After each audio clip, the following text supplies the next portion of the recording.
What's going on, everyone? Talen here, and welcome to another account progression video. Alright, so it's time to get another tier 2 character, and as you can see here, we're going to be getting Fantomex to tier 2. So let's go ahead and take a look at him before we get him to tier 2. So we'll start over here with the skills. So pretty much just the third skill and the fifth skill are going to be the ones that you want to level up here because they give you extra bonuses.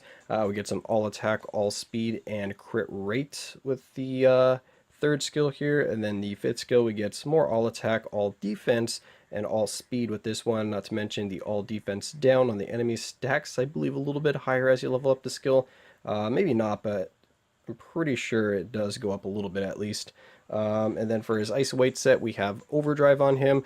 You can go with pretty much any attack base set on him. Power of the Angry Hulk I don't think is going to be quite as valuable for him, just because those two skills that I just showed you, the third and the fifth skill, do have an all speed boost, so you don't necessarily need that increased attack speed from Power of the Angry Hulk, but the skill does only last for kind of the duration of the skill itself, or the buff only lasts for the duration of the skill, because it was only like a 4-second buff, or it only lasts for 4 seconds if I remember right.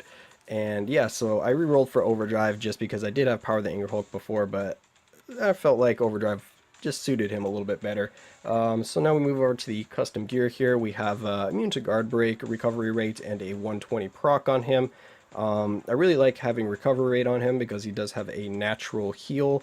And then the immune to guard break, you can get away without immune to guard break, but I think that it's going to be recommended on him, even though he technically does have super armor, but it's only when he's below 99% HP, and since he has a continuous heal, if you're not taking like a lot of damage, you're pretty much going to be able to heal back up to full. And he does have a good amount of iframes on his skills, so pretty much you can iframe, and when the skill ends, you'll probably be back up to full health, and then you may try to use another skill, and you could get guard broken from that initial first hit while you're at 100% and not at the 99% or below. So that's why I'm just putting immune to guard break on him and just not bothering to worry about that. I just don't want to deal with it. So yeah, we have immune to guard break on him.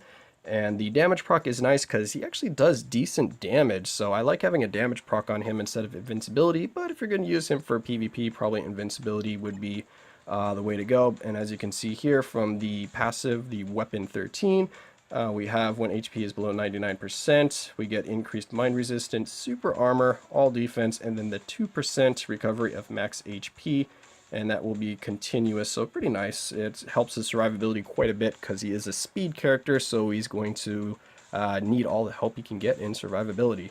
So now that we've kind of gone over that, let's go ahead and advance him to tier 2. So we're going to be using a ticket on him, and then we have the special ceramic bullets, eh? So let's go ahead and get him leveled up here. And boom, there we go. All right, Fantomex is now tier 2. So let's see what we got going here. All right, so his tier 2 is going to give him increased damage dealt to mutant characters by 65%. That's really nice. So he's definitely going to be very powerful against mutant characters, so you can kind of tailor that to be to your advantage in like Alliance Conquest and PvP fights where you see that you're going to be fighting either an all mutant team or a team that has majority of mutants on it. He'd probably be a good option for that. And also enhances the effects of skill weapon 13, which was that 4-star passive that we just looked at. So let's go ahead and see what that changed to. Close out here. Yep, weapon 13. Very good. Let's go over to the skills here. And now we have, let's see, below 99%, 50%, super armor, 5%, and 3% HP recovery now. So that's pretty much the only thing that looks like it has changed there, is just the max HP recovery is now 3% instead of 2%. And now 1% can make a pretty good difference. I probably should have tested him or played him at tier 1 so I could see what the healing was, and then after at tier 2 what the healing was again. But he does get a regular HP boost as well, just like a regular stat increase from becoming tier 2, so that will also increase the heal from that standpoint as well. Alright, so now that we have him freshly tier 2, let's go ahead and try him out a little bit and get some gameplay going. Alright, so here we are at World Boss Ultimate. We're going to be taking on Proxima, and we have stage 20 here that we're going to be trying out Fantomex against. And we have Beast for the leadership, and then we have Coulson for the tier 2 passive. So we're going to go ahead and jump right in here.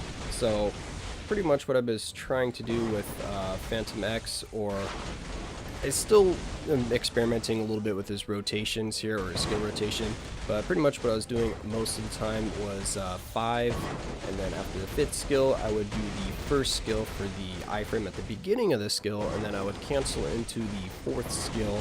The 4th skill gives, was it 3 seconds of mind control? I think it was 3 seconds. And during that 3 seconds, I'll use the 3rd skill for the buff, and the 3rd skill is not an iframe, so that's why I'm taking advantage of that mind control, and then I would kind of throw in the 2nd skill if I needed it for the iframe and the jump back, and then hop back into the 5th skill. The 5th skill is the one that I'm trying to get the damage proc on, because it is going to be the most damaging skill.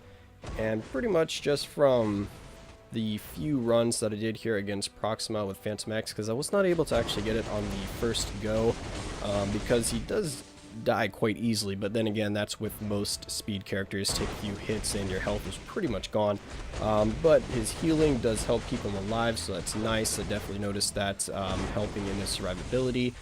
His iframes are really good to kind of string together so you can stay protected for the most part, and having that mind control on the 4th skill makes him pretty safe to use if you get the skill rotation down.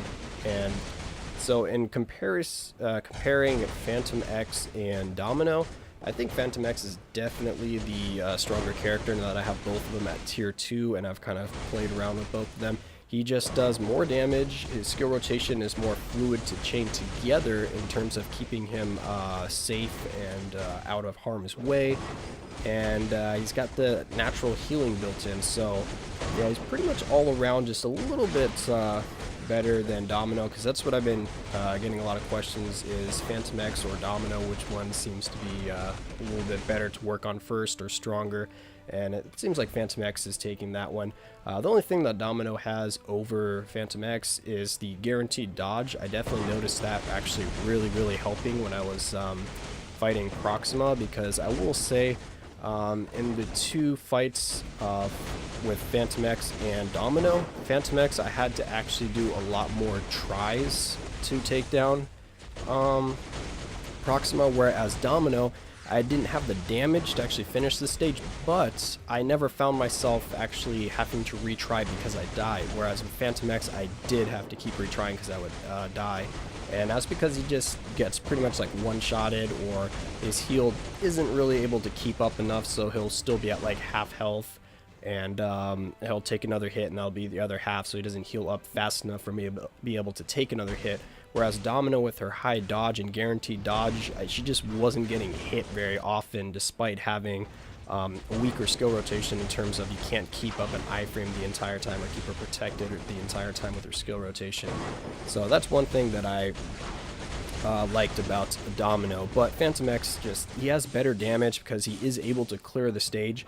And I believe I used the same team with Domino. I'm pretty sure I used Beast and Coulson.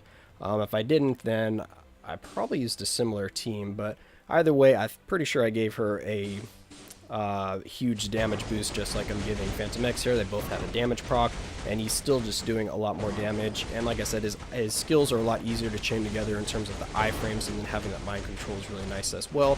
As you can see here, we're about to take down Proxima here, and we have about a minute left still. So yeah, Fantomex is a really fun character to use. I actually really like his play style, and he's just a really fun character, so really happy to have him at tier 2.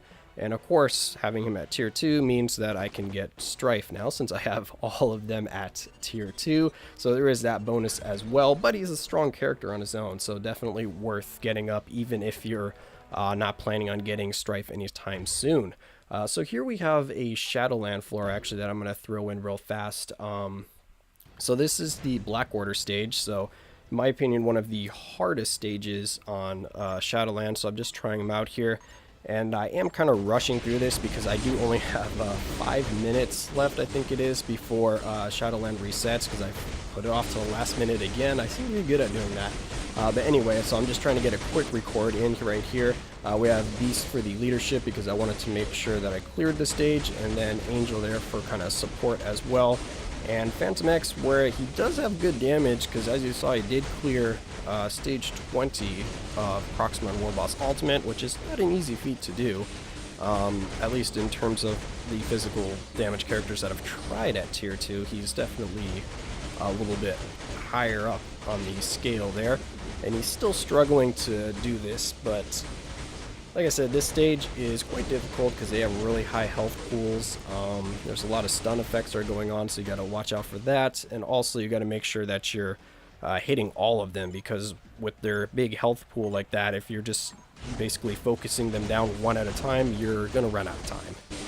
And so here we are fighting the last 3, and yeah, we've got full 50 seconds to wait here, but spoiler alert, I did not have enough damage to take down these last 3 here. I think we got really close though, but Fantomex just wasn't quite there in terms of damage for this particular stage in Shadowland, but don't let that detract you from him. He still has really nice damage, and I still like the character. So overall, I think Fantomex, really strong character. I love him at tier 2. Definitely going to be using him in Shadowland and some fun World Boss stage, World Boss Ultimate clears and that kind of thing. But yeah, looks like that's going to be it for this video here. I hope you guys enjoyed, and of course I will catch you in the next one.